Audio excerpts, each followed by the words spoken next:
नमस्कार साथियों, ऑब्जेक्टिव प्रश्न धारा ओपीडी पर सीआर दिवस आप सभी का स्वागत करता हूं। क्षमा प्रार्थी हैं कि कल जो क्लास रिकॉर्ड की थी वो क्लास आपके लिए उपलब्ध होनी चाहिए थी, लेकिन पूरी क्लास रिकॉर्ड करने के बाद जब उसको अपलोड करने के लिए, प्रीमियर करने के लिए जब देखा गया तो वो क्लास बिल्कुल ब्लर हो गई थी। उसमें दिखने में थोड़ी समस्या थी, फॉन्ट वगैरह थोड़े क्लियर नहीं दिख रहे थे। तो उस क्लास को हमने जो है अपलोड नहीं करना उचित समझा और उस क्लास को आज वापस रिकॉर्ड करने के लिए ये विचार किया कि भाई इस क्लास को वापस रिकॉर्ड किया जाए ताकि जो है आपको पढ़ने में समस्या नहीं आए। अपने राजस्थान की पॉलिटिकल, भारत की पॉलिटिकल सब पढ़ेंगे, ये कमेंट मैंने देखा है उस पर, सब पढ़ेंगे, आप चिंता नहीं करें। कोर्स शुरू किया है तो सब पढ़ेंगे, एकदम से तो कोई पढ़ा नहीं सकता मैं कि भाई शुरुआत की ना राजस्थान पॉलिटिकल भी हो गई, वो विश्वास रखें। ज्यों ज्यों क्लास से आगे बढ़ेगी, ज्यों ज्यों आपके जो है वो भाग जो हैं सारे कवर होते जाएंगे, आप चिंता बिल्कुल नहीं करें। क्लासेस सारी जो है वो आपको उपलब्ध करवाने का प्रयास किया जाएगा और उपलब्ध करवाई जाएगी, तो उसके लिए आप बेफिक्र रहे। अपन ने अब तक संवैधानिक विकास के बारे में 1773 से लगाकर 1935 के एक्ट के बारे में और साथ ही साथ अगस्त प्रस्ताव 1940, क्रिप्स मिशन 1942, कैबिनेट मिशन 1946 और माउंटबेटन घोषणा या माउंटबेटन योजना 1947, इनके बारे में अपन ने जो है 2 क्लासों में पूरा डिस्कशन कर लिया है। किस तरह से भारत की संविधान सभा का गठन किया जाएगा, किस तरह से ब्रिटिश ईस्ट इंडिया कंपनी ने किस तरह से शासन चलाया और साथ ही साथ ब्रिटिश क्राउन, ब्रिटिश महारानी ने जो है भारत में किस तरह से शासन चलाया, इसके बारे में जो है अपन विस्तार से पढ़ चुके हैं 2 क्लासों में। दूसरी चीज़, एक चीज़ और बता देता हूँ।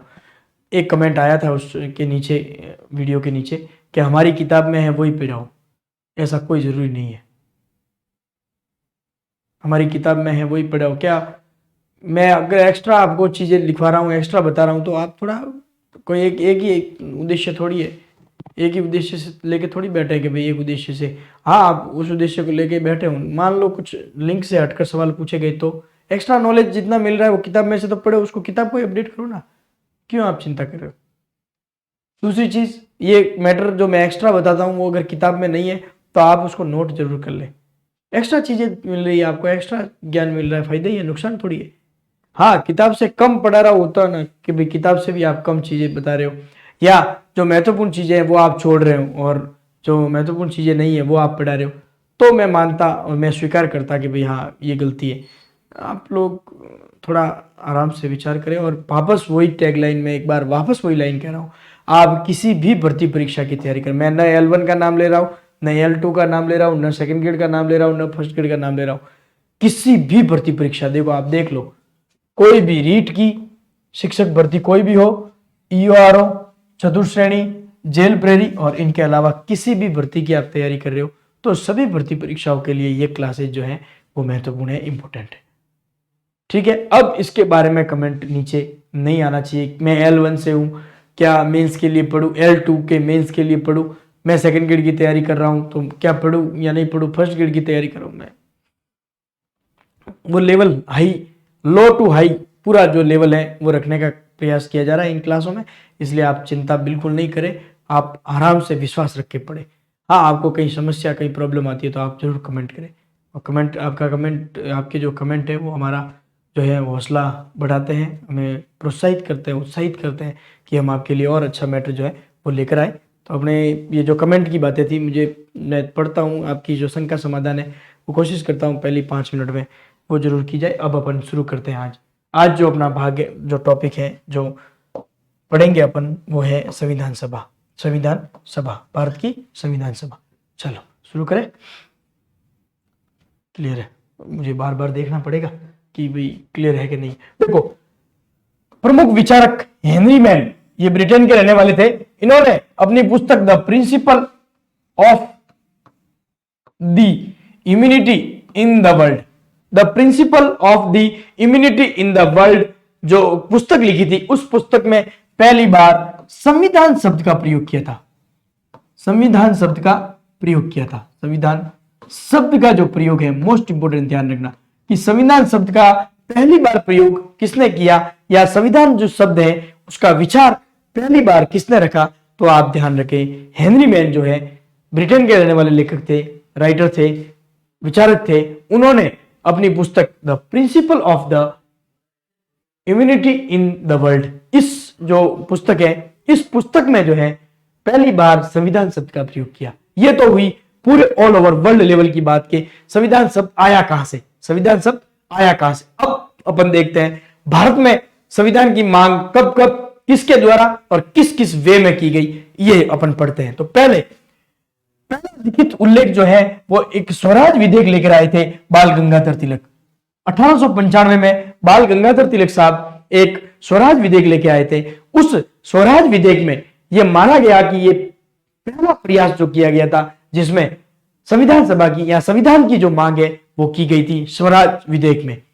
तो भारत की ओर से पहली बार जो है संविधान की मांग या संविधान के लिए जो कदम है, पहला कदम या संविधान के लिए पहला लिखित जो कोशिश है या प्रयास है वो किसने किया था, तो ध्यान रखना बाल गंगाधर तिलक ने। कब किया था, 1895 में किया था। और किसके द्वारा, किस विधेयक के द्वारा किया था, तो स्वराज विधेयक, स्वराज विधेयक पहला तो ये, ठीक है। फिर सेकंड लाइन, भारतीय संविधान भारतीयों की इच्छा अनुसार होगा, यह महात्मा गांधी ने 1922 में लिखा था। 1922 में महात्मा गांधी ने अपनी एक पत्रिका हरिजन पत्रिका जो आती थी, उस हरिजन पत्रिका में यह लिखा था कि भारत का जो संविधान होगा वो भारतीयों की इच्छा अनुसार होगा। भारत का संविधान जो है वो किन की इच्छा अनुसार होगा, भारतीयों की इच्छा अनुसार। भारत का जो भी संविधान बनेगा वो भारतीयों की इच्छा अनुसार होगा। किसने कहा था, महात्मा गांधी ने। कब कहा था, 1922 में। किसमें कहा था, किसमें लिखा था, तो आपको ध्यान रखना हरिजन पत्रिका। क्लियर। अब आगे है 1928। इससे पहले एक लाइन आपको और ध्यान रखनी, महात्मा गांधी जी से ही 1925 में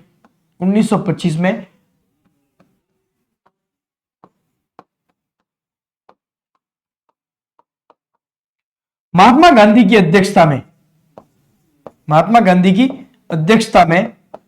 अध्यक्षता में एक सर्वदलीय बैठक बुलाई गई थी। दिल्ली में एक सर्वदलीय बैठक बुलाई गई थी जिसमें सप्रू कमेटी द्वारा, ध्यान रखना आप, मोस्ट इंपोर्टेंट है, सप्रू कमेटी या सप्रू समिति द्वारा एक बिल बनाया गया था। उस बिल का नाम था कॉमनवेल्थ ऑफ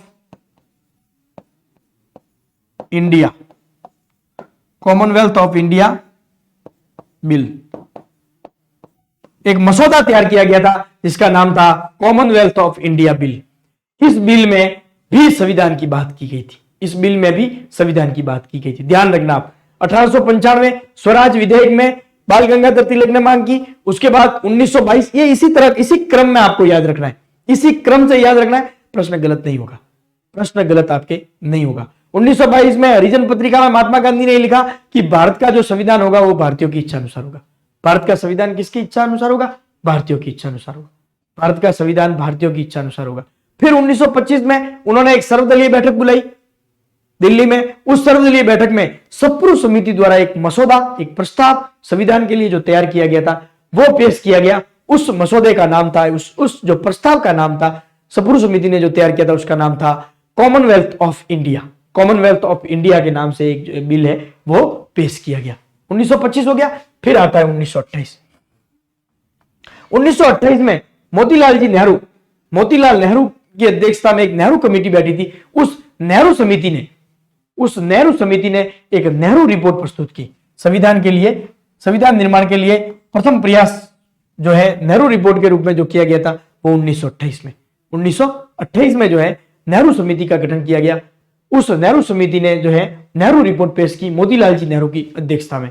ये ध्यान रखना, मोतीलाल नेहरू की अध्यक्षता में, जवाहरलाल नेहरू की अध्यक्षता में नहीं, मोतीलाल नेहरू की अध्यक्षता में जो है वो एक कमेटी बनाई गई थी। उन कमेटी ने एक नेहरू रिपोर्ट पेश की थी। वो कब की थी, तो 1928। ठीक है। फिर संविधान सभा के लिए विचार प्रतिपादक एमएन रॉय, औपचारिक विचार एमएन रॉय ने 1934 में संविधान सभा की मांग की थी। अब ध्यान रखना आप, प्रश्न इससे पूछेंगे तो ये पूछेंगे कि पहली बार संविधान की व्यक्तिगत मांग किसने की। व्यक्तिगत मांग बाल गंगाधर तिलक के द्वारा तो स्वराज विधेयक लाया गया था उसमें की गई थी। लेकिन पहली बार अगर किसी ने व्यक्तिगत मांग की थी संविधान के लिए, व्यक्तिगत जो प्रस्ताव, व्यक्तिगत जो मांग की थी, औपचारिक रूप से जो व्यक्तिगत मांग रखी गई थी, वो किसी व्यक्ति ने रखी थी, वो ध्यान रखना, वामपंथी नेता एम एन रॉय ने, वामपंथी नेता एम एन रॉय ने 1934 में पहली बार व्यक्तिगत रूप से संविधान सभा की जो मांग है या संविधान की जो मांग है, संविधान का जो विचार है, औपचारिक रूप से रखा था। और फिर 1934 में ही कांग्रेस समाजवादी पार्टी 1934 में ही, पढ़ रहे हैं अपन, क्रमशः पढ़ रहे हैं। 1934 में पहला तो व्यक्तिगत मांग एम एन रॉय वामपंथी नेता के द्वारा की गई, फिर 1934 में ही कांग्रेस समाजवादी पार्टी के द्वारा ही भी पहली बार जो है संविधान सभा की या संविधान की मांग की गई। कांग्रेस समाजवादी पार्टी द्वारा 1934 में कांग्रेस समाजवादी पार्टी ने भी स्पष्ट रूप से संविधान की मांग रखी थी, मांग रखी थी। 1934 से 2 याद रखने। अब तक अपन पहुंच गए 1895 स्वराज विधेयक, बाल गंगाधर तिलक। 1922 महात्मा गांधी ने कहा कि भारतीयों की इच्छा अनुसार होगा संविधान का निर्माण, हरिजन पत्रिका में। फिर पहुंचे थे 1925 में सर्वदलीय बैठक बुलाई गई, सप्रू समिति ने कॉमनवेल्थ ऑफ इंडिया जो बिल है वो पेश किया। फिर 1928 में मोतीलाल नेहरू की अध्यक्षता में नेहरू समिति, उन्होंने नेहरू रिपोर्ट पेश की। फिर 1934 में एम एन रॉय के द्वारा जो है व्यक्तिगत प्रस्ताव रखा गया। फिर 1934 में कांग्रेस समाजवादी पार्टी ने पहली बार जो है संविधान सभा की मांग। अब आते हैं 1935 पे। 1935 में पहली बार भारतीय राष्ट्रीय कांग्रेस ने पहली बार संविधान सभा की जो गठन है उसकी मांग की। तो भारतीय राष्ट्रीय कांग्रेस की ओर से पहली बार संविधान सभा की मांग कब की गई? तो 1935 में, ध्यान रखना 1935 में। फिर 1936 में जो फैजपुर अधिवेशन हुआ था उसमें इसकी जो प्रतिपुष्टि की गई थी। तो आपको ध्यान रखना है, पहली बार मांग पूछा जाए तो 1935 ध्यान रखना है। 1935 में भारतीय राष्ट्रीय कांग्रेस की ओर से पहली बार संविधान सभा के गठन की मांग की गई 1935। ठीक है, यहां तक हो गया क्लियर। फिर 1938 में एक स्टेटमेंट आया था पंडित जवाहरलाल नेहरू का कि भारतीय राष्ट्रीय कांग्रेस की ओर से पंडित जवाहरलाल नेहरू ने यह घोषणा की कि स्वतंत्र भारत के संविधान का निर्माण वयस्क मताधिकार के आधार पर चुनी हुई संविधान सभा द्वारा किया जाएगा, इसमें कोई भी बाहरी हस्तक्षेप स्वीकार्य नहीं होगा। 1935 में कांग्रेस ने मांग की। फिर 1938 में पंडित जवाहरलाल नेहरू ने यह स्टेटमेंट दिया कि भारत की संविधान सभा का जो निर्माण है वो वयस्क मताधिकार के आधार पर किया जाएगा और उसमें किसी भी प्रकार का बाहरी हस्तक्षेप जो है वो स्वीकार नहीं किया जाएगा। क्लियर? अब मेरे हिसाब से ये बात एकदम क्लियर हो गई होगी आपके कि संविधान, ये एक पेज में, एक पीपीटी में सारी चीजें क्लियर करने का प्रयास किया गया कि संविधान का शब्द की उत्पत्ति या संविधान शब्द का पहली बार प्रयोग किसने किया? तो हेनरी बेन ने किया था। फिर भारत के लिए संविधान तो स्वराज विधेयक में बाल गंगाधर तिलक ने 1895 में। फिर 1922 में महात्मा गांधी ने ये बात रखी कि भारत का संविधान जो है वो भारतीयों की इच्छा अनुसार होगा, हरिजन पत्रिका में। फिर 1928 में जो है मोतीलाल नेहरू की अध्यक्षता में एक नेहरू कमेटी बैठाई गई थी, उस नेहरू कमेटी ने नेहरू रिपोर्ट पेश की। इसके बीच में 1925 में सर्वदलीय बैठक महात्मा गांधी के नेतृत्व में, अध्यक्षता में बुलाई गई थी, उसमें सप्रू समिति द्वारा कॉमनवेल्थ ऑफ इंडिया बिल जो है वो पेश किया गया था। ये भी संविधान के सभा की ओर या संविधान निर्माण की ओर से एक बड़ा कदम था। फिर 1928 वही नेहरू रिपोर्ट। फिर 1934 में व्यक्तिगत मांग जो रखी गई थी वो रखी गई थी एम एन रॉय जो वामपंथी नेता थे, उन्होंने औपचारिक रूप से पहली बार व्यक्तिगत मांग जो रखी गई थी, इंपॉर्टेंट ध्यान रखना, व्यक्तिगत मांग किसने रखी थी? तो एम एन रॉय, आपको ध्यान रखना, वामपंथी नेता। फिर 1934 में ही कांग्रेस समाजवादी पार्टी ने संविधान सभा की जो है मांग रखी। और 1935 इंपॉर्टेंट सन, 1935 में भारतीय राष्ट्रीय कांग्रेस ने जो है पहली बार संविधान सभा की मांग की। और 1936 में जो फैजपुर अधिवेशन हुआ था उसमें इसकी प्रतिपुष्टि की गई। फिर 1938 में पंडित जवाहरलाल नेहरू जी का एक स्टेटमेंट आया कि भारत की जो संविधान सभा है उस संविधान सभा का गठन वयस्क मताधिकार के आधार पर किया जाएगा। किसके आधार पर किया जाएगा? वयस्क मताधिकार के आधार पर किया जाएगा और उसमें किसी भी प्रकार का कोई भी बाहरी हस्तक्षेप जो है वो स्वीकार्य नहीं होगा। अब मेरे हिसाब से इस पेज से बनने वाला कोई भी प्रश्न जो है वो आपके बाहर नहीं जाएगा और आपको ये पूरा पूरा पेज, पूरी पूरी पीपीटी है वो याद हो गई होंगी अगर आपने ढंग से आराम से जो है वो बिना प्रीमियर के कमेंट जो है उसमें ध्यान दिए, अगर इस बातों को ढंग से देखा है तो आपके अब एक भी जो है शंका नहीं रहेगी। ठीक है, अब ये तो था भारतीयों की ओर से प्रयास, ये तो था भारतीयों की ओर से प्रयास। ब्रिटिश या अंग्रेजों की ओर से क्या क्या प्रयास किए गए ये अपन अगस्त प्रस्ताव, क्रिप्स मिशन, कैबिनेट मिशन और माउंटबेटन योजना में पढ़ चुके हैं, लेकिन मतलब विस्तार से अपन पिछली क्लास में पढ़ चुके हैं, लेकिन इस क्लास में भी इसको इंटर रिलेटेड जोड़ के बताना जरूरी था, इसलिए एक पीपीटी उससे संबंधित वापस आपके रिवाइज भी हो जाएगा और सारी चीजें हैं वापस समझ में भी आई। भारतीयों के प्रयास अब ब्रिटिश सरकार की ओर से। ब्रिटिश सरकार द्वारा संविधान सभा की मांग की स्वीकृति किस प्रकार से दी गई ये अपन देख लेते हैं। पहला अपन ने पढ़ा था कि अगस्त प्रस्ताव आया था, अगस्त प्रस्ताव 1940 में, 1940 में अगस्त प्रस्ताव लाया था लिनलिथगो ने। तो सर्वप्रथम ब्रिटिश सरकार ने सैद्धांतिक रूप से संविधान सभा की मांग को स्वीकार कर लिया, लेकिन लिनलिथगो के का अगस्त प्रस्ताव भारतीयों को अस्वीकार्य था, इसलिए इसके तहत संविधान सभा का निर्माण नहीं हो सका। इसके तहत संविधान सभा का निर्माण नहीं हो सका। क्यों? ये जो अगस्त प्रस्ताव और क्रिप्स मिशन दोनों है, फिर कैबिनेट मिशन तो चलो बाद की बात है, ये दोनों जो है ये दोनों भारतीयों को जो है द्वितीय विश्व युद्ध में ब्रिटेन को सहायता चाहिए थी भारतीयों की, तो भारतीयों को किस तरह से द्वितीय विश्व युद्ध में अपने सहयोग में लिया जाए, अपने सहयोगी के रूप में जो है भाग दिलवाया जाए, उसके लिए ये दोनों प्रयास किए गए थे, न कि पूर्ण रूप से संविधान सभा बनाने के उद्देश्य से।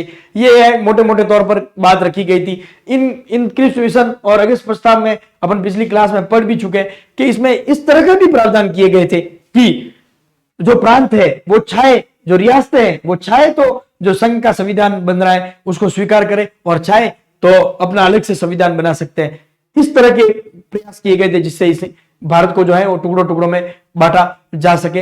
ये चीजें जो है वो अपने पढ़ी है अपन ने इनके दौरान, क्योंकि इनका जो उद्देश्य था वो एकमात्र उद्देश्य था कि युद्ध में जो है भारतीयों का जो है वो सहयोग लिया जाए। अब आगे क्रिप्स मिशन 1942 मैंने पढ़ा था 11 मार्च 1942 को इसकी नियुक्ति की गई और 23 मार्च को ये भारत पहुंचा था। पुनः ब्रिटिश सरकार ने भारतीयों के लिए संविधान निर्माण की बात की, वही 2 साल बाद स्वीकारी, लेकिन ये मैंने एक कोष्टक में चीज डाली, वहां अपन ने विस्तार से पढ़ा है। ये मैंने कोष्टक में इसलिए डाली ताकि आपको ध्यान रहे कि युद्ध के बाद यानी द्वितीय विश्व युद्ध के बाद ही संविधान सभा का गठन किया जाए। पहले आप लोग हमारा सहयोग करो द्वितीय विश्व युद्ध में, पहले आप लोग क्या करो, हमारा सहयोग करो। लेकिन क्रिप्स मिशन की असफलता के कारण इसके तहत संविधान सभा का गठन नहीं हुआ।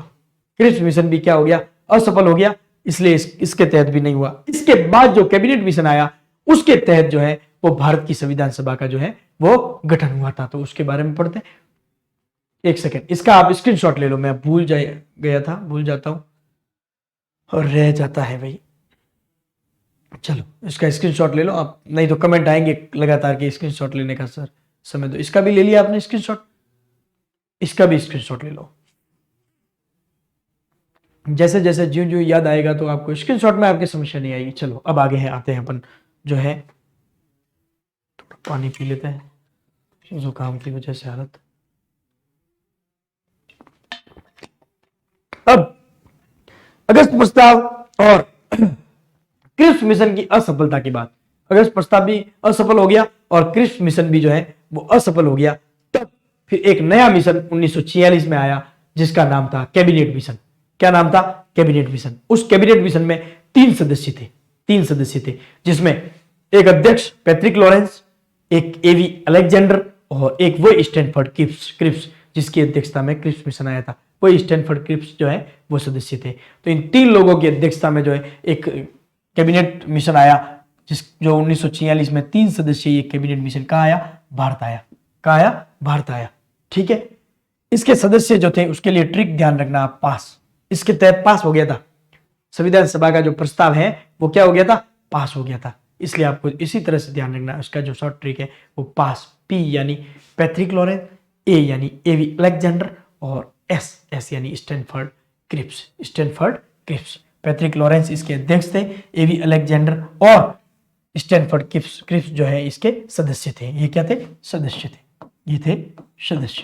ये सदस्य थे। ठीक है, फिर आगे कैबिनेट मिशन योजना के तहत संविधान सभा का गठन हुआ। ये बात अपन डिस्कस कर चुके हैं कि इसके तहत संविधान सभा का जो है वो गठन हुआ। अब किस प्रकार से गठन हुआ ये देखें।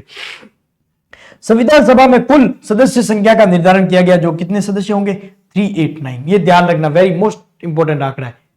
ये प्रश्न में जब ऑब्जेक्टिव प्रश्न आता है तब ये 386 एक ऑप्शन में आ जाता है और वहां अपने थोड़ी कंफ्यूजन वाली स्थिति हो जाती है, तो ध्यान रखना आप 386 नहीं होकर क्या है 389 है, 389 है। अब इसमें यह प्रावधान किया गया कि इन सदस्यों को किस तरह से जो है संविधान सभा में भाग लेने के लिए आमंत्रित किया जाएगा या निर्वाचित किया जाएगा या मनोनीत किया जाएगा, किस तरह से इन्हें जो है इसका जो है गठन किया जाएगा। तो इसमें यह प्रावधान किया गया कि 296 जो सदस्य हैं वो 11 ब्रिटिश प्रांतों से, 11 ब्रिटिश प्रांतों से 296 में से 292 और 4 जो है वो चीफ कमिश्नरी स्टेट से। ये अपन आगे की जो स्लाइड है उसमें पढ़ेंगे। तो ये ध्यान रखना 296 सदस्य हैं वो तो क्या किए जाएंगे, निर्वाचित किए जाएंगे, और 93 जो सदस्य हैं वो रियासतों को अधिकार दिया गया कि आप जो है 93 सदस्य 93 सदस्य जो है वो अपनी तरफ से जो है वो भेज सकते हो, अपनी तरफ से क्या कर सकते हो, भेज सकते हो। तो अब यहां से बनने वाला एक प्रश्न, यहां से बनने वाला एक महत्वपूर्ण प्रश्न कि भारत की जो संविधान सभा थी, कैबिनेट मिशन के तहत जो भारत में संविधान सभा का गठन किया गया था, क्या थी मनोनीत, निर्वाचित, मनोनीत और निर्वाचित दोनों? इस तरह से प्रश्न बन सकता है। तो ध्यान रखना ये जो संविधान सभा है वो अंशतः तो निर्वाचित और अंशतः मनोनीत थी। ये ध्यान रखना, इंपॉर्टेंट। भारत की संविधान सभा जो है वो अंशतः तो निर्वाचित थी और अंशतः मनोनीत थी। अब आप लोग कहोगे कि सर ये तो हमको याद हो गया है कि भाई इतने लोग यहां से थे। मैं सब मानता हूं, सब याद है आपको कि भाई निर्वाचित सदस्य इतने थे, मनोनीत इतने सदस्य थे, लेकिन परीक्षा का जो प्रेशर होता है, परीक्षा का देते समय जो प्रेशर होता है उस समय कोई याद नहीं आता है। इसलिए इसको भी अलग स्पेसिफाई करके पढ़ना है। हर चीज जो अलग अलग स्पेसिफाई करके पढ़ाई जाएगी, जिनसे प्रश्न बनने की संभावना महत्वपूर्ण रहेगी, वो आपको ध्यान रखना। आजकल जो पॉलिटिकल का लेवल है वो आप लोग देख ही रहे होंगे, तो उस लेवल को अपने को देखते हुए, एग्जामिनर के माइंड को देखते हुए जो है उस तरह से ही पढ़ना। भले ही सीधा पढ़े, लेकिन उनमें से क्या सवाल, किस तरह से टेढ़ा बना के सवाल जो है वो पूछा जा सकता है, वो भी ध्यान रखते हुए अपने को जो है आगे बढ़ना है। तो आप ध्यान रखें, ये चीज यहां क्लियर हो रही है कि भाई निर्वाचित भी थी और मनोनीत भी थी, लेकिन फिर भी आपको ध्यान रखना है कि भारत की जो संविधान सभा है वो अंशतः निर्वाचित थी और अंशतः क्या थी, मनोनीत थी।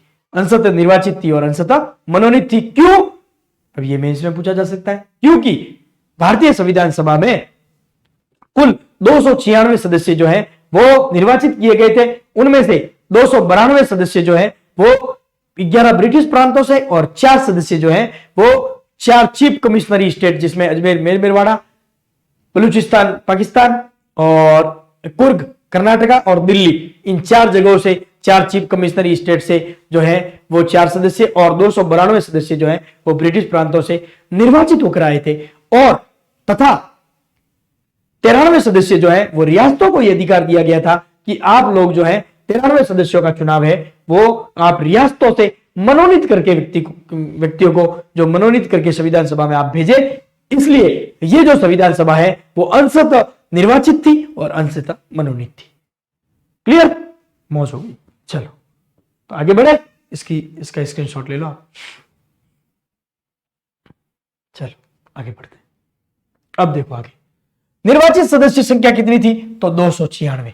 अब इन 296 में से वापस वही दो भाग, 292 जो सदस्य थे वो 11 ब्रिटिश प्रांतों से, 11 ब्रिटिश प्रांतों से, 11 ब्रिटिश प्रांतों से, और 4 सदस्य जो थे वो 4 सदस्य कहां से थे, तो ये ध्यान रखना, ये जो 4 जगह थी, यहां से एक सदस्य अजमेर मेरवाड़ा से, एक बलूचिस्तान पाकिस्तान से, एक कुर्ग कर्नाटक से और दिल्ली से, बलूचिस्तान जो वर्तमान में पाकिस्तान में, इन 4 जगहों से 4 चीफ कमिश्नरी स्टेट से जो है वो 4 सदस्य जो है वो चुने गए। और ये 292 सदस्य कहां से चुने गए, तो 11 जो ब्रिटिश प्रांत थे उसके बारे में अपन पढ़ेंगे, जिन्हें 3 भागों में बांटा गया था, क, ख और ग। ब्रिटिश जो प्रांत थे उनको 3 भागों में बांटा गया था, क, ख और ग। क भाग, ख भाग और ग भाग, इन 3 से थे। ठीक है, ये अपन आगे पढ़ेंगे। अब क्या हुआ, जुलाई अगस्त ध्यान रखना, अगस्त में इसके जो है परिणाम आए थे।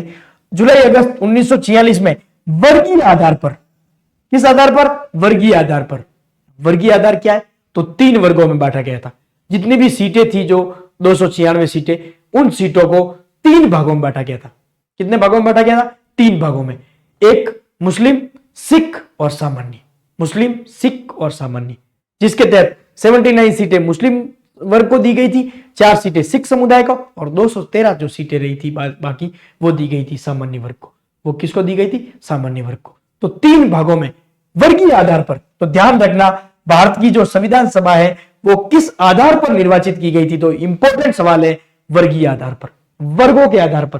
किसके आधार पर, वर्गों के आधार। ये भी क्वेश्चन है, ये भी प्रश्न, प्रत्येक लाइन प्रश्न है, ये मानकर ही आपको पढ़ना है। मैं जब ऑब्जेक्टिव क्लासेस पढ़ा रहा था तब भी आपको यही चीज कहता था कि प्रत्येक लाइन जो है वो इंपॉर्टेंट है, ये मानकर ही अपने को जो है वो सवाल अटेम्प्ट करने, या किताब जो है पढ़नी है, या नोट्स पढ़ने, प्रत्येक लाइन महत्वपूर्ण है।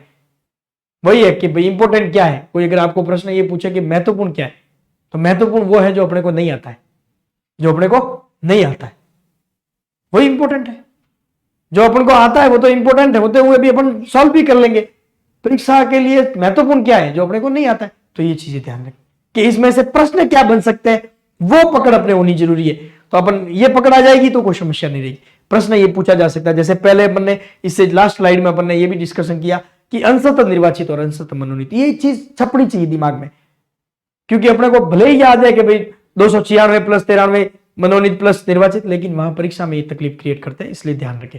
तो ये भी ध्यान रखें कि भारत की संविधान सभा का जो है वो आधार क्या था, तो वर्गीय आधार पर की गई थी। और एकल संक्रमणीय मत प्रणाली द्वारा प्रांतों की विधानमंडलों के जो सदस्य थे उन्होंने वोट देकर सीधे जनता के, सीधे वयस्क मताधिकार के आधार पर न चुनकर जो विधानसभा के जो सदस्य थे उन लोगों ने जो है इनका चुनाव किया था, और चुनाव करके जो है संविधान सभा में इनको भेजा गया था।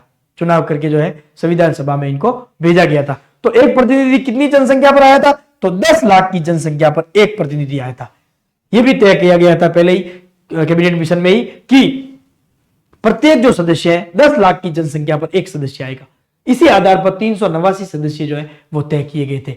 ठीक है, तो एक सदस्य का निर्वाचन कितनी जनसंख्या पर किया गया, तो आप ये भी ध्यान रखें 10 लाख की जनसंख्या पर। संविधान सभा का जो निर्वाचन है वो किस आधार पर किया गया, तो वर्गीय आधार पर, वर्गों के आधार पर, 3 वर्गों में बांटते हुए। संविधान सभा का निर्वाचन किस आधार पर किया गया, यह भी प्रश्न पूछा जा सकता है, और वर्गीय आधार पर ऑप्शन में नहीं आएगा तो एकल संक्रमणीय मत प्रणाली के आधार पर। संविधान सभा का निर्वाचन किसके द्वारा किया गया था, तो यह भी ध्यान रखना, विधानमंडलों के द्वारा, प्रांतों के विधानमंडलों के सदस्यों के द्वारा किया गया। अब बताइए, अब मेरे हिसाब से कोई भी क्वेश्चन जो है वो बाहर नहीं जाएगा। ठीक है, चलो शॉट लेना चाहे अब ले, चलो आगे बढ़ते। अब आगे ब्रिटिश भारतीय प्रांतों को 3 भागों में बांटा गया। अपन ने बात की थी 11 प्रांत थे, 11 प्रांतों से चुने गए थे। पहला भाग जो था उसका नाम था क। उसमें कौन कौन सा था, मद्रास, बंबई, संयुक्त प्रांत जो वर्तमान में उत्तर प्रदेश कहलाता है, बिहार, मध्य प्रांत और उड़ीसा। ठीक है, फिर एक भाग, दूसरा भाग बनाया था, उसका नाम था ख। उसमें कौन कौन सा था, तो पश्चिमोत्तर सीमा प्रांत, पंजाब और सिंध, पश्चिमोत्तर सीमा प्रांत, पंजाब और सिंध। और तीसरा भाग जो ग भाग बनाया था उसमें कौन कौन से थे, तो असम और बंगाल, असम और बंगाल। अब देख तो 11 बन गए क्या, 1 2 3 4 5 6 7 8 9 10 और 11। इन जो 11 जो है, इन 11 प्रांतों से जो है 292 सदस्यों का जो है वो चुनाव किया गया था। इन 11 प्रांतों से 292 सदस्यों का जो है वो चुनाव किया गया था। क्लियर, 4 कमिश्नरी स्टेट अपन पढ़ चुके, ये भी आपके बाहर नहीं है। इनके भाग करके बता रहे थे, इसलिए मैंने वहां जो है उसमें डिस्कशन में नहीं बताया कि भाई 11 कौन कौन से, क्योंकि इनको क ख ग में कभी भविष्य में मान लो प्रश्न पूछा जा सकता है कि संविधान सभा में भाग लेने वाला जो है वो ब्रिटिश प्रांत ख भाग से कौन सा था, ग भाग से कौन सा, मान लो लेवल बनने वाला कोई भी क्वेश्चन बन सकता है। तो इस चीज को ध्यान में रखते हुए इस वे में इसको है जो बताया गया। ठीक है, अब अपने निर्वाचित सदस्यों वाली समस्या जो है उसका समाधान हो गया। आगे मनोनीत सदस्य, 93 मनोनीत सदस्य, रियासतों को यह अधिकार दिया गया था, रियासतों को यह अधिकार दिया गया था, राजा को यह अधिकार दिया गया था कि आप अपने यहां से, कहां से, अपने यहां से किसी एक व्यक्ति को या उनको जो भी जनसंख्या के आधार पर सीट मिली है, ध्यान रखना 10 लाख की जनसंख्या पर एक, जो भी जनसंख्या के आधार पर आपको सीट मिल रही है उस सीट पर जो है वो एक व्यक्ति जो है मनोनीत करके आप, जो एक व्यक्ति 2 सीटें मिल रही है 2 व्यक्ति मनोनीत करके आप भेज सकते हो।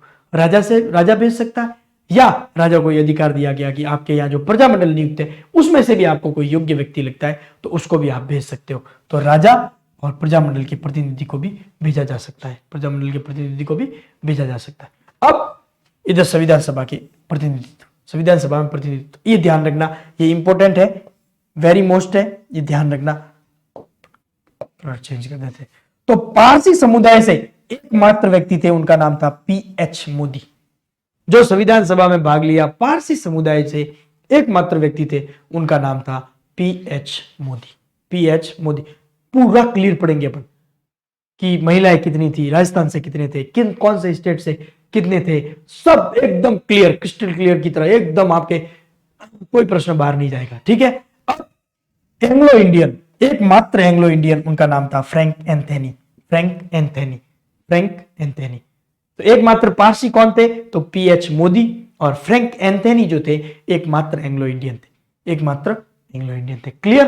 अब जब संविधान सभा का गठन हो रहा था तभी वेवेल जो है उन्होंने जवाहरलाल नेहरू को अंतरिम सरकार का निमंत्रण दिया कि भाई आप, अब इधर संविधान सभा का गठन हो रहा है तो एक अंतरिम सरकार का जो है वो गठन किया जाए। तो नेहरू के नेतृत्व में 2 सितंबर 1946 को अंतरिम सरकार का गठन किया गया। और अंतरिम सरकार का अध्यक्ष अगर आपको पूछा जाए तो ध्यान रखना नेहरू नहीं है, अध्यक्ष जो थे वो वेवेल थे, वायसराय वेवेल, और जो उपाध्यक्ष थे उनका नाम था जवाहरलाल नेहरू। उपाध्यक्ष थे जो वो थे जवाहरलाल नेहरू। अंतरिम सरकार का गठन कब हुआ, तो ध्यान रखना 2 सितंबर 1946 को, 2 सितंबर 1946 को। ठीक है, ये इंपॉर्टेंट था तो इसलिए इसको अलग से अपन ने पढ़ लिया। अब आगे जुलाई अगस्त 1946 में चुनाव हुए, वही वर्गीय आधार पर कितने वर्ग बनाए गए, 3 वर्ग, अपन पहले डिस्कस कर चुके हैं इस बारे में। 3 वर्ग बनाए गए। 3 वर्ग कौन कौन से थे, मैंने पहले बताया था आपको। मुस्लिम वर्ग को 79 सीटें दी गई, 79। सिख वर्ग को 4 सीटें दी गई और 213 जो शेष सीटें रही थी वो किसके लिए रखी गई, सामान्य वर्ग के लिए। किसके लिए रखी गई, सामान्य वर्ग। ये सीटें चुनाव से पहले आवंटित की गई थी, ये चुनाव का रिजल्ट नहीं है, ये चुनाव का रिजल्ट नहीं है। चुनाव से पहले क्या कर दी गई थी, ये सीटें जो है वो आवंटित कर दी गई, जिसमें मुस्लिम लीग को जो है वो मुस्लिम वर्ग को 79 सीटें दी गई थी, सिख वर्ग को 4 सीटें दी गई थी और सामान्य सीटें रखी गई थी 213 सीटें जो है वो सामान्य सीटें जो है वो रखी गई थी। यहां तक क्लियर। 389 सदस्य थे, 296 प्लस 93, 296 में भी वापस 292 जो सदस्य थे वो 11 स्टेट से, 11 प्रांतों से, और 4 सदस्य, 4 चीफ कमिश्नरी स्टेट जो अपन ने पढ़े, बलूचिस्तान, अजमेर, मेरवाड़ा, कुर्ग जो वर्तमान में कर्नाटक में, और दिल्ली, इन 4 जगह से 4 सदस्य आएंगे। 292 सदस्य इन 11 स्टेट से आएंगे, ये अपन ने पढ़ा। और 93 सदस्य जो है, 93 सदस्य हैं, वो रियासतों में राजा द्वारा जो है मनोनीत किए जाएंगे। इसलिए भारत की जो संविधान सभा है वो अंशतः निर्वाचित थी और अंशतः मनोनीत थी। निर्वाचन किस आधार पर किया गया, तो वर्गीय आधार पर या वर्ग के आधार पर किया गया था। स्पीड सही है, वापस समझा रहा हूं इसलिए स्पीड थोड़ा हो तो थोड़ा आप देख ले, 2 बार 3 बार चीजें समझाई जा रही है, थोड़ा स्पीड का हो सकता है फ्लो में बढ़ जाती है, तो फिर भी उसका भी ध्यान रखें। तो वर्गीय आधार पर जो है संविधान सभा का जो चुनाव है वो वर्गीय आधार पर किया गया था। कितने वर्गों के आधार पर, तो 3 वर्गों के आधार पर, मुस्लिम वर्ग, सिख वर्ग और सामान्य वर्ग। मुस्लिम वर्ग को कितनी सीटें दी गई थी, तो 79। मुस्लिम वर्ग को कितनी सीटें दी गई थी, 79। सिख वर्ग को कितनी सीटें दी गई थी, 4। और सामान्य वर्ग के लिए कितनी सीटें छोड़ी गई थी, 213 सीटें। 213 सीटें जो है वो सामान्य वर्ग के लिए रखी गई। एकल संक्रमणीय मत प्रणाली के आधार पर जो है संविधान सभा का जो है वो गठन हुआ था। किसने चुनाव में भाग लिया, तो विधानसभा के सदस्यों ने। क्लियर। अब चलो स्क्रीनशॉट ले लो आप, रिवीजन भी साथ साथ हो रहा है। चलो बढ़े आगे। अब देखिए, अब चुनाव परिणाम, अब चुनाव हो गए, अब चुनाव का रिजल्ट क्या आया, परिणाम क्या आया, उसके बारे में अपन देखते हैं। टोटल 296 सीटें, वही 292 प्लस 4, 292 प्लस 4, तो इनका रिजल्ट आया। रिजल्ट क्या रहा, तो 208 सीटें कांग्रेस को मिली। 208 सीटें किसको मिली, कांग्रेस को। मुस्लिम लीग को कितनी सीटें मिली, 73 सीटें। और निर्दलीय जो है वो 8 लोग जीत के आए। निर्दलीय कितने लोग जीत के आए थे, 8 लोग जीत के आए थे। और अन्य जो राजनीतिक दल है वो जो चुनाव जीते थे उनकी संख्या थी 7, उनकी संख्या थी 7। अब यहां से कोई एक प्रश्न बनता है, अगर आप लोग बना सको तो। यहां से क्या प्रश्न बनता है, यहां से एक प्रश्न बनता है, वेरी मोस्ट इंपोर्टेंट प्रश्न, उलझुल नहीं, जो इंपोर्टेंट प्रश्न बने कि भारत की संविधान सभा थी, तो भारत की संविधान सभा एक बहुदलीय संविधान सभा थी। भारत की संविधान सभा कैसी थी, एक बहुदलीय संविधान सभा थी। देखा आपने, कांग्रेस, मुस्लिम लीग और साथ ही साथ 7 और जो है वो दल है वो और जीत के आए थे। निर्दलीय तो चलो अपन अलग, जिनका दल नहीं था। तो टोटल 9 दल हो गए। कितने दल हो गए थे, 9 दल। तो भारत की जो संविधान सभा है वो कैसी संविधान सभा थी, तो बहुदलीय। ये इनडायरेक्ट प्रश्न, ये भी शायद इसमें होगा, ये रहा। तो संविधान सभा जो है वो कैसी थी, बहुदलीय निकाय थी। और कितने सदस्य थे, कितने दलों का प्रतिनिधित्व था, 9 दलों का। कितने दलों का प्रतिनिधित्व था, 9 दलों का। कुछ भी नहीं छोड़ा जाएगा, कुछ भी नहीं, ठीक है ना। आप स्टैंडर्ड से स्टैंडर्ड, अच्छा से अच्छे एग्जाम से लो एग्जाम जो है वो दे, तो आपके सवाल गलत नहीं होगा। क्लियर। तो यहां से ये जो चीज बन सकती थी कि संविधान सभा जो है वो कैसी थी, बहुदलीय निकाय थी। और 9 दलों को प्रतिनिधित्व मिला था, 7 दलों को, और 2 दलीय हो गए, मुस्लिम लीग और कांग्रेस, मुस्लिम लीग और कांग्रेस। क्लियर। चलो अब आगे, इसमें टोटल जो महिलाएं जीत के आई थी उनकी संख्या थी 15। टोटल कितनी महिलाएं जीत के आई थी, 15। कौन कौन सी, कहां से महिलाएं थी, ये भी अपन पढ़ेंगे। टोटल महिलाएं जो जीत कर आई थी वो कितनी थी, 15। और राजस्थान के जो सदस्य थे उनकी संख्या थी 12। राजस्थान के जो सदस्य थे उनकी संख्या कितनी थी, 12 थी। राजस्थान के संविधान सभा में सदस्य संख्या कितनी थी, तो ध्यान रखना 12। अब वापस प्रश्न ये बनेगा कि एससी के सदस्य कितने थे, तो 26। एसटी के सदस्य कितने थे, तो 33। वापस वही बात, टोटल संविधान सभा में जो सदस्य संख्या है वो कितनी थी, 296। चुनाव हो गए, चुनाव से पहले वर्गीय आधार पर आरक्षण दिया गया था, सीटें आरक्षित की गई थी। मुस्लिम वर्ग के लिए 79 सीटें, सिख वर्ग के लिए 4 सीटें, और 213 सीटें जो है वो सामान्य वर्ग के लिए रखी गई थी। ये वर्ग के अनुसार था।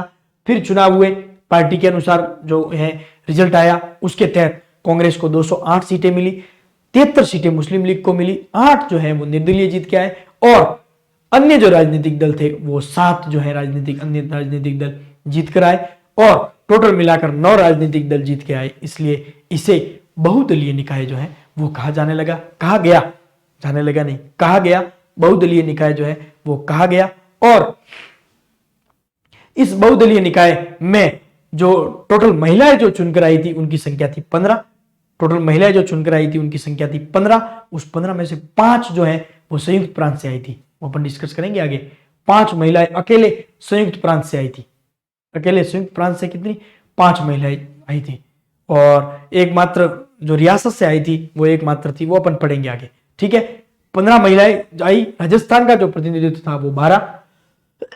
एससी के जो लोग थे, एससी के जो सदस्य थे उनकी संख्या थी 26। एसटी के जो सदस्य थे उनकी संख्या थी 33, उनकी संख्या थी 33। यहां तक आपके क्लियर आई थिंक। अब आगे पढ़ते हैं। जो टोटल सदस्य 296 जीत के आए, उसमें 55 सदस्य, सर्वाधिक सदस्य जो है, सर्वाधिक प्रतिनिधित्व 55 सदस्य जो है वो संयुक्त प्रांत से थे। उसमें 5 महिलाएं थी। 5 क्या थी, महिलाएं थी। 5 महिलाएं थी। 55 सदस्य जो है वो संयुक्त प्रांत से सर्वाधिक सदस्य जीत के आए थे। और सेकंड नंबर पर जो सर्वाधिक सदस्य आए थे वो 49 सदस्य मद्रास से, और बिहार से 36 सदस्य आए थे। बिहार से कितने सदस्य आए थे, 36 सदस्य। तो अब प्रश्न बनता है, स्वाभाविक रूप से एक प्रश्न आपके दिमाग में आना चाहिए, अगर आप एकदम कॉन्सेंट्रेट होकर पढ़ रहे हैं तो आपके दिमाग में स्वाभाविक रूप से एक प्रश्न आना चाहिए कि ये तो सर आपने बात कर ली प्रांतों से आए थे, तो रियासतों से जो 93 सदस्य आए थे उनमें रियासतों में सर्वाधिक सदस्य कहां से आए थे, ये प्रश्न स्वाभाविक रूप से आपके बनना चाहिए। तो आप ध्यान रखें, रियासतों में सर्वाधिक सदस्य मैसूर से, कहां से आए थे? मैसूर से आए थे। तो प्रश्न वापस क्रॉस क्वेश्चन बनना चाहिए, पूरक प्रश्न कि कितने सदस्य सर? तो 7 सदस्य। कितने सदस्य? 7 सदस्य।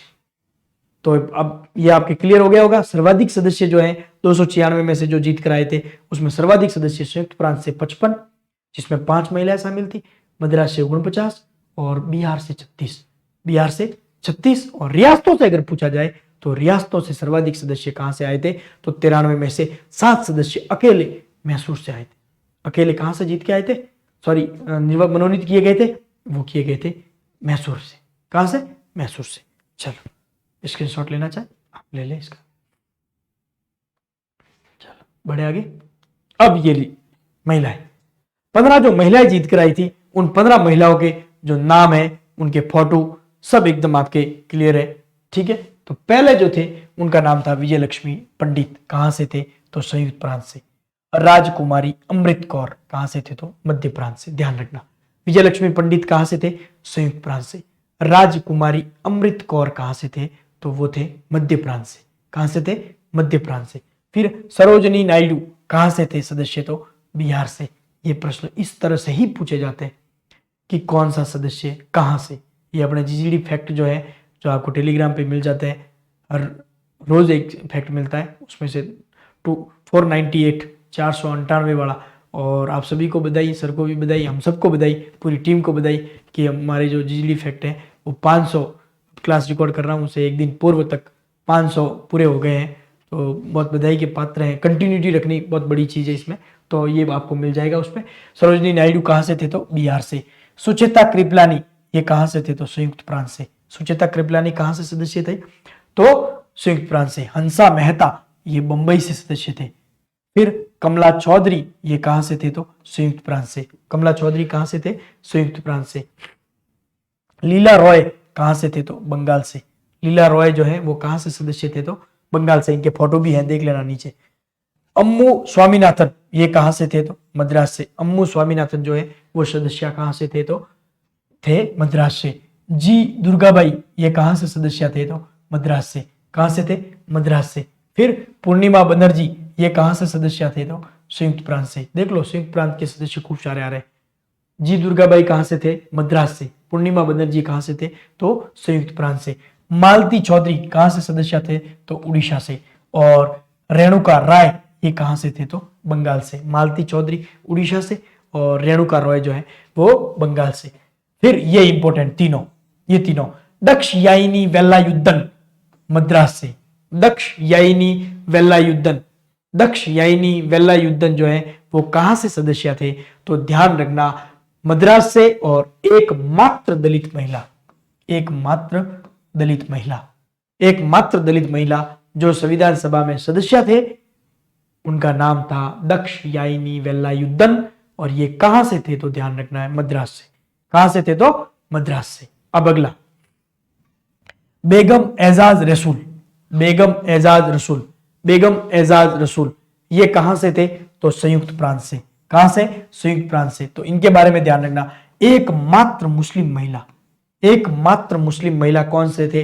तो बेगम एजाज रसूल। एकमात्र मुस्लिम महिला कौन थे? तो बेगम एजाज रसूल। ये भविष्य के बड़े क्वेश्चन है। बेगम एजाज रसूल जो कहां से थे? संयुक्त प्रांत से। एकमात्र मुस्लिम महिला, एकमात्र मुस्लिम महिला। फिर आगे, एनी मस्करीनी, एनी मस्करीनी, एनी मस्करीनी, एनी मस्करीनी कहां से? त्रावणकोर से। त्रावणकोर क्या थी? एक रियासत सी, रियासत थी। त्रावणकोर क्या थी? रियासत थी। तो रियासतों से एकमात्र महिला, रियासतों से भी एकमात्र महिला, रियासतों से भी एकमात्र महिला कौन थी? तो ध्यान रखना है, एनी मस्करीनी। एनी मस्करीनी कहां से थी? तो त्रावणकोर से सदस्य थी। कहां से सदस्य थी? तो त्रावणकोर रियासत से। अब महिलाओं से संबंधित प्रश्न और अपन देख लेते डीप। सर्वाधिक महिलाएं कहां से आई? तो आप ध्यान रखना, देखो 1 2 सॉरी संयुक्त प्रांत से 2 3 4 और ये 5। तो सर्वाधिक सदस्य कहां से थी? तो सर्वाधिक सदस्य पूछा जाए तो 5, कहां से? संयुक्त प्रांत से। संयुक्त प्रांत से, संयुक्त प्रांत से जो है सर्वाधिक 5 सदस्य जो है वो संयुक्त प्रांत से थी। सेकंड नंबर भी अपन निकाल देते हैं, अपने पास सारा डेटा है। तो देखो सेकंड पे जो आएगा वो आएगा, देखो मद्रास से 1, ठीक है, मद्रास से 2, मद्रास से 3, मद्रास से 3 सदस्य जो थी वो मद्रास से थी। बिहार से, बंगाल से भी थी, बंगाल से 2 सदस्य, बंगाल से, इससे अपन सब निकाल सकते हैं। तो सर्वाधिक सदस्य अगर पूछा जाए तो महिला सदस्य तो पूछना है, ध्यान रखना, संयुक्त प्रांत से। और वैसे भी सर्वाधिक संविधान सभा में सदस्य पूछे जाए तो वो भी संयुक्त प्रांत से, और कितने हैं? 55। और महिलाएं सेकंड नंबर पर 3 है मद्रास से, वैसे भी सर्वाधिक सदस्य कहां से? 49 मद्रास से। सेकंड थर्ड नंबर पे आता है बिहार 36, ठीक है। अब आगे देखते हैं संविधान सभा की, यह प्रश्न पूछा जाता है, यह प्रश्न पूछा जाता है कि संविधान सभा की पहली बैठक में कितनी महिलाओं ने भाग लिया। यह प्रश्न इस तरह से भी पूछा जाता है, वो अपन अगली जो क्लास रहेगी प्रथम बैठक पढ़ेंगे, उसमें अपन पढ़ेंगे कि कौन से प्रांत से कितने कितने सदस्यों ने भाग लिया। ये प्रश्न एक बार पूछा हुआ है कि सर्वाधिक सदस्य कौन से प्रांत से भाग लिए थे, इंपॉर्टेंट है। तो आप हर चीज, हर लाइन जो है वो इंपॉर्टेंट की तरह देखते हुए ही पढ़े क्लास, आपको मजा आ जाएगा, आनंद आएगा, ठीक है। तो इसमें जो है संविधान सभा की जो पहली बैठक हुई थी उसमें 10 महिलाओं ने भाग लिया था। कितनी महिलाओं ने भाग लिया था? 10 महिलाओं ने। संविधान सभा की अंतिम बैठक जो 24 जनवरी 1950 को हुई थी, उसमें हस्ताक्षर करने और भाग लेने वाली महिलाओं की संख्या कितनी थी? तो 8। मोस्ट इंपोर्टेंट दोनों सवाल, ये पूरी स्लाइड है महिलाओं से संबंधित। कभी भी कोई क्वेश्चन बनेगा, अब ये मैंने एक एक्स्ट्रा चीज ये भी जोड़ दी आपसे, आपके लिए, और 3 मद्रास वाले ये भी जोड़ दिए। अब जो भी प्रश्न बनेगा महिलाओं से संबंधित संविधान सभा में, वो प्रश्न आपके बाहर नहीं जाएगा कि महिला सदस्य कौन सी कहां से थी, ये भी आपके गलत नहीं होना चाहिए। कहां से सर्वाधिक सदस्य थी, ये भी गलत नहीं होना चाहिए। एकमात्र दलित महिला कौन थी? तो दक्षिणायनी वेलायुद्धन जो मद्रास से थी। एकमात्र मुस्लिम महिला कौन थी? तो बेगम एजाज रसूल जो संयुक्त प्रांत से थी।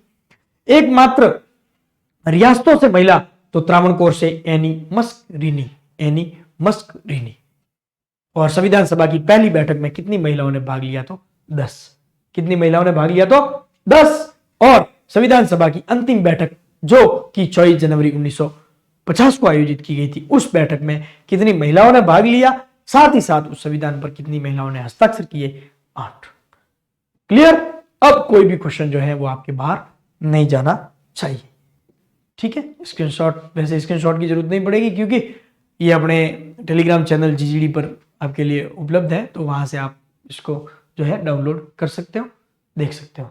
फिर भी स्क्रीनशॉट लेना चाहो तो आप ले लो फ्लो में। चलिए आगे। अब जब मुस्लिम लीग को अपेक्षित सीटें नहीं मिली, सिर्फ 73 सीटों पर जो है वो जीत मिली, तो उन्होंने संविधान सभा का विरोध करने का निश्चय किया। और संविधान सभा का विरोध करने के उपलक्ष्य में जो है सीधी कार्रवाई या प्रत्यक्ष कार्रवाई दिवस मनाया 16 अगस्त 1946 को। ये किसने मनाया था? तो मुस्लिम लीग के द्वारा।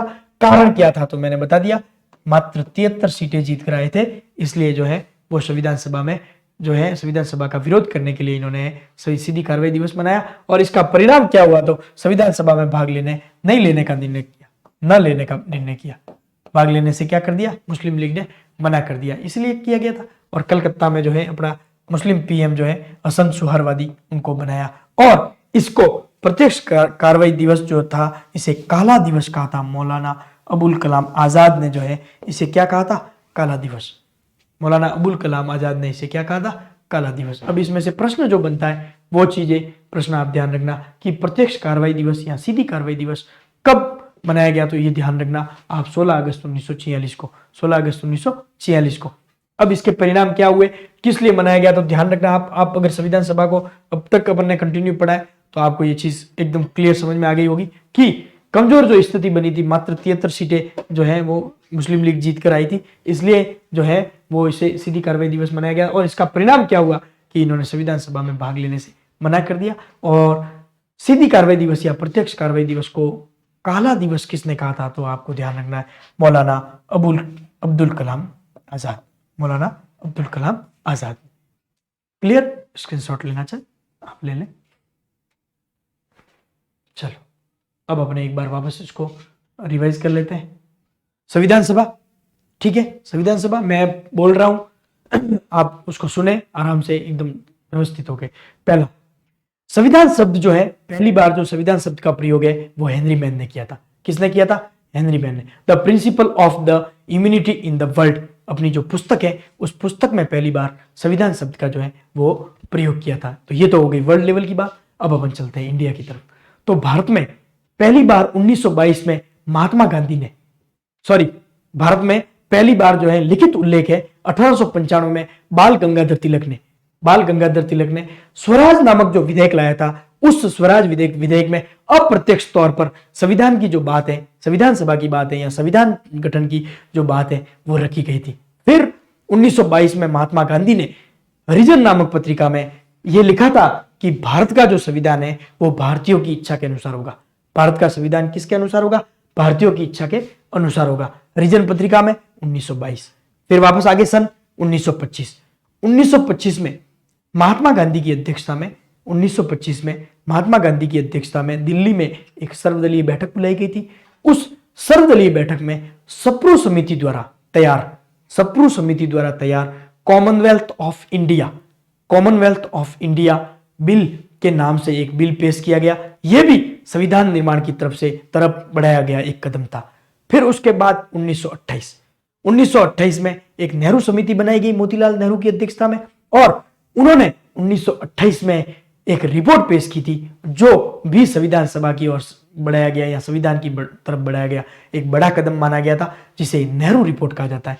तो नेहरू रिपोर्ट का संबंध किससे है? तो 1928 और जो संविधान सभा से मोतीलाल नेहरू की अध्यक्षता में 1928 के बाद चलते हैं अपन 1934 में संविधान सभा की या संविधान के लिए पहली बार औपचारिक विचार, प्रश्न इस तरह से पूछा जा सकता है कि औपचारिक विकास या विचार, या प्रश्न इस तरह से पूछा जा सकता है कि व्यक्तिगत विचार, औपचारिक विचार या व्यक्तिगत विचार किसने रखा था? तो वामपंथी नेता एमएन रॉय ने पहली बार जो व्यक्तिगत विचार या फिर जो है अपन कह सकते हैं जो है औपचारिक विचार जो है वो किसने रखा था? तो एमएन रॉय ने। फिर 1934 में ही कांग्रेस समाजवादी पार्टी, भारतीय राष्ट्रीय कांग्रेस की बात नहीं कर रहा हूं मैं, कांग्रेस समाजवादी पार्टी ने 1934 में ही जो है वो संविधान सभा की जो है मांग रखी थी। फिर आती है 1935 की बात। 1935 में भारतीय राष्ट्रीय कांग्रेस ने पहली बार संविधान सभा की जो मांग है वो रखी थी। ये भी मोस्ट इंपोर्टेंट लाइन है। 1935 में भारतीय राष्ट्रीय कांग्रेस ने पहली बार जो है संविधान सभा की जो है मांग वो रखी थी। 1936 का जो फैजपुर अधिवेशन हुआ था उसमें उसकी प्रतिपुष्टि की गई थी। फिर 1938 में भारतीय राष्ट्रीय कांग्रेस की ओर से पंडित जवाहरलाल नेहरू का एक स्टेटमेंट आया कि भारत की जो संविधान सभा होगी वो वयस्क मताधिकार के आधार पर होगी। भारत की संविधान सभा का जो निर्माण है वो वयस्क मताधिकार के आधार पर चुनी जाएगी और संविधान सभा में किसी भी प्रकार का कोई बाहरी हस्तक्षेप स्वीकार नहीं किया जाएगा। किसी भी प्रकार का कोई भी बाहरी हस्तक्षेप नहीं होगा। ठीक है, ये तो थे संविधान सभा के लिए भारतीयों की ओर से, भारतीय सदस्यों की ओर से या भारतीय राष्ट्रीय कांग्रेस समाजवादी पार्टी, एमएन रॉय और महात्मा गांधी जी, इनकी तरफ से जो प्रयास किए गए वो। अब अंग्रेजों ने क्या क्या प्रयास किए थे वो अपने नेक्स्ट स्लाइड में पढ़े थे कि अगस्त प्रस्ताव जो 1940 में लाया था, लिनलिथगो के द्वारा लाया गया था प्रस्ताव, उसमें सैद्धांतिक रूप से संविधान सभा की बात की गई थी, लेकिन भारतीयों को यह स्वीकार नहीं था, इसलिए अगस्त प्रस्ताव के तहत जो है संविधान सभा का गठन नहीं हो सका। उसके तुरंत 2 साल बाद स्टेफन क्रिप्स की अध्यक्षता में एक क्रिप्स मिशन जो है वो भारत आया। 11 मार्च 1942 को इसका गठन किया गया था और 23 मार्च 1942 को जो है वो भारत आया था। वापस वो की वो बात रखी गई। अब ये दोनों मिशन आने का उद्देश्य क्या था ये अपन बात पढ़ चुके हैं कि ब्रिटिश जो राजा है, ब्रिटिश क्राउन जो है, ब्रिटिश जो शासक हैं, वो ये चाहते थे कि भारत जो है, भारतीय जो सेना है, भारतीय जो लोग हैं, वो द्वितीय विश्व युद्ध में ब्रिटेन का साथ दे। उसके बदले में जो है हम उनके संविधान सभा की जो मांग है उसको जो है वो स्वीकार करेंगे। ये एक प्रकार से उनको जो है ललचाने का जो है वो तरीका था, लेकिन क्रिप्स मिशन भी भारतीयों को जो है अस्वीकार था, इसलिए इसके तहत भी जो है वो संविधान सभा का गठन नहीं हो सका। संविधान सभा का जो गठन किया गया वो किया गया कैबिनेट मिशन के तहत। जो 3 सदस्यीय कैबिनेट मिशन आया था वो पास हो गया था। भारतीयों के नजर में क्या हो गया था? पास। PAS, PASS नहीं करना आपने, PAS पास हो गया था। P यानी पैट्रिक लॉरेंस इसके अध्यक्ष थे, A यानी AV अलेक्जेंडर जो है वो सदस्य थे, और S यानी स्टैनफोर्ड क्रिप्स वो भी इसके क्या थे? सदस्य थे। इस कैबिनेट मिशन योजना के तहत जो है वो संविधान सभा के गठन का प्रस्ताव लाया गया, संविधान सभा का गठन किया गया, और इस संविधान सभा में जो है कैबिनेट मिशन में ये बताया गया कि 389 सदस्य 389 सदस्य जो हैं वो संविधान सभा के सदस्य होंगे, जो जिनमें निर्वाचित सदस्य संख्या 296 होंगी, उसमें से 292 सदस्य जो हैं वो 11 ब्रिटिश प्रांतों से आएंगे, और 4 जो सदस्य हैं वो चीफ कमिश्नरी स्टेट जो है वहां से आएंगे। 93 सदस्य जो है वो प्रांत रियासतों को यह अधिकार दिया गया कि 93 सदस्य जो है उनको मनोनीत करने का अधिकार है वो आपको है। तो यहां से एक प्रश्न बनता है कि भारत की संविधान सभा थी, तो भारत की संविधान सभा अंशतः निर्वाचित थी और अंशतः मनोनीत थी। भारत की संविधान सभा जो है वो अंशतः तो थी निर्वाचित और अंशतः मनोनीत थी। ये आप लोग वापस में यही चीज कहूंगा कि आप लोग ये सोचोगे कि ये लिखा हुआ है ना निर्वाचित और मनोनीत, लेकिन ये क्वेश्चन परीक्षा में महत्वपूर्ण बनता है, इसलिए इस क्वेश्चन को इसी तरह से अलग से ही याद रखें आप। अंशतः निर्वाचित थी और अंशतः मनोनीत थी। फिर अगली स्लाइड की तरफ बढ़ते हैं। 296 सदस्य, 296 में से अपन ने बात कर ली, 292 सदस्य ब्रिटिश प्रांतों से, 4 सदस्य जो है चीफ कमिश्नरी स्टेट कौन कौन से? अजमेर मेरवाड़ा बलूचिस्तान जो वर्तमान में पाकिस्तान में, कुर्ग कर्नाटका और दिल्ली, यहां से जो है वो सदस्य आएंगे। अब भारत की संविधान सभा का जो गठन है वो जुलाई अगस्त 1946 में किस आधार पर किया गया? ये मोस्ट इंपोर्टेंट है, ध्यान रखना, वर्गीय आधार पर। किस आधार पर किया गया? वर्गीय आधार पर। कितने वर्ग? तो 3 वर्ग। 3 वर्ग कौन कौन से? तो एक तो था मुस्लिम वर्ग, एक सिख वर्ग और एक सामान्य वर्ग। मुस्लिम वर्ग के लिए कितनी सीटें आरक्षित की गई? तो 79, 79 सीटें जो है मुस्लिम वर्ग के लिए आरक्षित की गई, 4 सीटें सिख वर्ग के लिए आरक्षित की गई, और 213 सीटें जो हैं वो सामान्य वर्ग के लिए आरक्षित की गई। मोस्ट इंपोर्टेंट ध्यान रखना आप कि भारत की संविधान सभा का गठन किस आधार पर किया गया था? तो वर्गीय आधार पर। अब भारतीय संविधान सभा का निर्वाचन किस आधार पर किया गया था? यह भी प्रश्न भविष्य में बन सकता है। तो भारतीय संविधान सभा का जो निर्वाचन है वो एकल संक्रमणीय मत प्रणाली द्वारा किया गया था। किस आधार पर किया गया था? एकल संक्रमणीय मत प्रणाली। ये ध्यान रखना, इस लाइन से 3 प्रश्न बनेंगे, इसी लाइन से, वर्गीय आधार पर, एकल संक्रमणीय मत प्रणाली आधार पर। तो अब एकल संक्रमणीय मत प्रणाली में किसने इनके चुनाव में भाग लिया था? तो ध्यान रखना, विधानमंडलों के जो सदस्य थे उन सदस्यों ने जो है इनका चुनाव करके इनको संविधान सभा में भेजा था। तो तीनों सवाल आपको याद रखने, वर्गीय आधार पर, एकल संक्रमणीय मत प्रणाली के आधार पर, और प्रांतों की विधानमंडलों के जो सदस्य थे उन्होंने उनका निर्वाचन किया था। तो अब ये कैसे तय किया गया कि कितने सदस्य कहां से निर्वाचित होंगे? तो प्रत्येक 10 लाख की जनसंख्या पर एक सदस्य होगा। प्रत्येक 10 लाख की जनसंख्या पर कितना सदस्य होगा? एक सदस्य का निर्वाचन किया जाएगा, यह तय किया गया था। फिर आगे, फिर यह तो तय हुआ। अब ब्रिटिश प्रांत कौन कौन से थे? तो ये अपन ने देखा था कि ब्रिटिश प्रांतों को 3 भागों में बांटा गया था, क, ख और ग। क में मद्रास, बंबई, संयुक्त प्रांत जो उत्तर प्रदेश कहलाता है वर्तमान में, बिहार, मध्य प्रांत और उड़ीसा। ख वर्ग में थे पश्चिमोत्तर सीमा प्रांत, पंजाब और सिंध, और ग वर्ग में थे असम और बंगाल। इन 11 से टोटल जो सदस्य चुने गए थे वो थे 292। 93 सदस्य जो है वो राजा को यह अधिकार दिया गया था कि वो चाहे तो अपनी ओर से किसी प्रतिनिधि को मनोनीत करे, या फिर प्रजामंडल के किसी सदस्य को जो है संविधान सभा में वो है मनोनीत करे। वो उनका जो है स्वविवेक से अधिकार था। तो अब संविधान सभा में भाग लेने वाले जो सदस्य संख्या थी उसमें 2 इंपॉर्टेंट है, वो ध्यान रखना। एक तो थे PH मोदी और फ्रैंक एंथनी। PH मोदी जो थे वो एकमात्र पारसी सदस्य, और फ्रैंक एंथनी जो थे एकमात्र जो है वो एंग्लो इंडियन सदस्य थे संविधान सभा में भाग लेने वाले। जब संविधान सभा का गठन हो रहा था तभी उसी दरमियान वेवेल ने जवाहरलाल नेहरू को अंतरिम सरकार के गठन के लिए बुलाया, और 2 सितंबर 1946 को अंतिम सरकार का जो है वो गठन किया गया। अंतरिम सरकार के अध्यक्ष कौन थे? ये इंपॉर्टेंट सवाल है, ध्यान रखना। आप लोग नेहरू करके आ जाओगे, ध्यान रखना। अध्यक्ष जो थे वो वेवेल थे और उपाध्यक्ष पंडित जवाहरलाल नेहरू थे।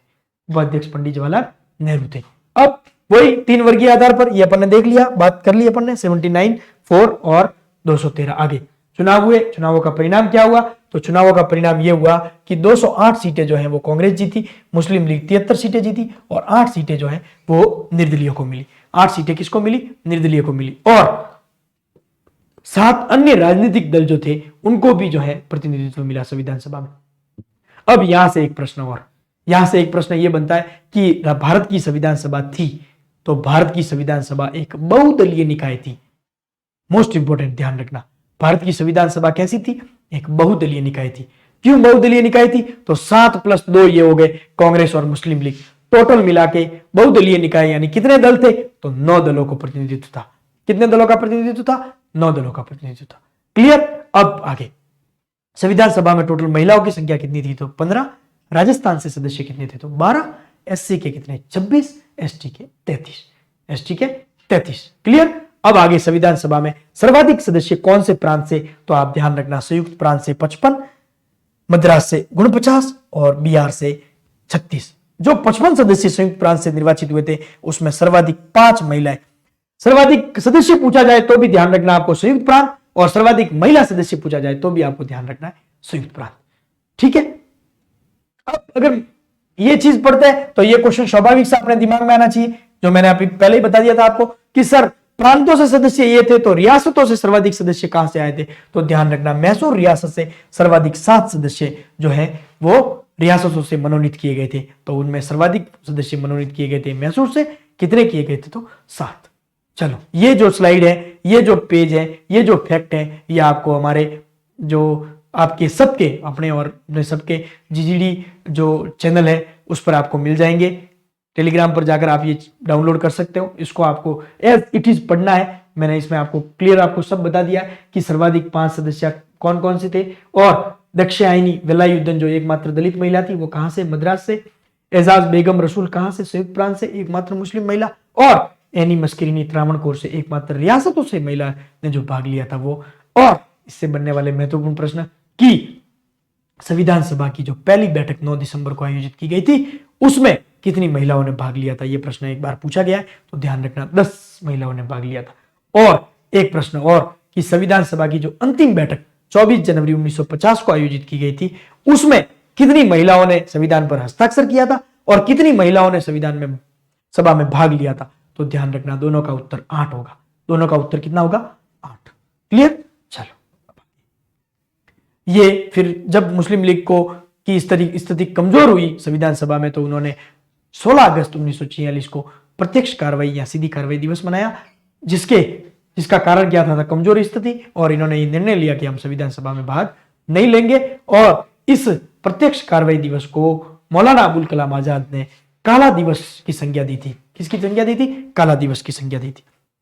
आई थिंक ये क्लास यहां तक जो है मैंने मेरा पूरा प्रयास किया है, तो आप मुझे पूरा विश्वास है कि आपको एक एक लाइन, एक एक शब्द जो है वो याद हुआ होगा। और आगे जो नेक्स्ट क्लास रहेगी उसमें भी यही प्रयास किया जाएगा कि प्रत्येक चीज जो है वो आपके लिए क्लियर की जाए। कोई भी परीक्षा आप दे रहे हो उसमें आपके कोई भी प्रश्न गलत नहीं हो। अब गलत नहीं हो तो उसके लिए आपको एक चीज और करनी पड़ेगी, प्रैक्टिस करनी पड़ेगी। पढ़ तो लिया है लेकिन बिना प्रैक्टिस के तो पता ही नहीं चलता है कि क्या याद है और क्या याद नहीं है। तो उसको ध्यान में रखते हुए, पढ़ाते हुए आपके लिए उस सुविधा को भी ध्यान में रखते हुए हमारी टीम की ओर से, हमारी ओर से आपके लिए बिल्कुल व्यवस्थित सहूलियत के तहत द्वारा जो तय की गई रीट पात्रता परीक्षा के लिए टॉपिक वाइज टेस्ट सीरीज जो है वो आपके लिए उपलब्ध है। आप गूगल प्ले स्टोर पर जाकर जीजीडी ऐप डाउनलोड कर ले, और एसएसटी साइको इंग्लिश का चाहिए तो, एसएसटी साइको हिंदी का कॉम्बो चाहिए तो, और हिंदी इंग्लिश और साइको का कॉम्बो चाहिए तो 165 165 125। क्या मिलता है इसमें? कुछ नहीं मिलता है।